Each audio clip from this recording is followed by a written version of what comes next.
Un modo per stare assieme e lanciare un messaggio solidale e perché no smaltire le calorie delle feste. C'è tutto questo nella 22esima corsa podistica de Abefana, appuntamento ormai tradizionale per l'associazione disabili di Spresiano e Arcade. Lunedì nel cuore di Spresiano sono attese centinaia di persone, uomini, donne e bambini dagli 0 ai 99 anni, tante le categorie che potranno cimentarsi dalle 9 nei due percorsi, il primo da 11, il secondo da 5 km, partenza e arrivo all'ufficio postale. Quello più lungo arriva fino alle campagne di Arcade, le zone più belle delle campagne di Arcade, dove c'è anche la zona dell'aeroporto di Francesco Baracca, un po' si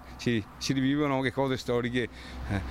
passeggiando nella nostra corsa. Una corsa che serve soprattutto a far conoscere l'attività dell'associazione a favore dei disabili del territorio, un modo per promuovere il 5 per 1000 e la graduale ristrutturazione dei locali in uso per i progetti di vita indipendente. Noi abbiamo uno stabile di proprietà che è stato parzialmente donato, l'abbiamo ristrutturato, abbiamo accolto 6 ragazze disabili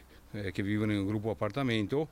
e contiamo di ampliare a breve la nostra sede in modo da poter dare ospitalità ad altre 3-4 ragazze, che sarebbe una cosa meravigliosa per noi poter realizzare questa cosa. Insomma, l'associazione è in corsa verso il nuovo obiettivo e chiede l'aiuto di tutti. Venite alla corsa della Befana perché oltre alla bellezza del territorio, lungo il percorso troverete anche diverse famiglie che improvvisano dei ristori a spese loro, sono generosissime e troverete armonia, buon cibo e anche la soddisfazione di aver contribuito a qualcosa di sociale.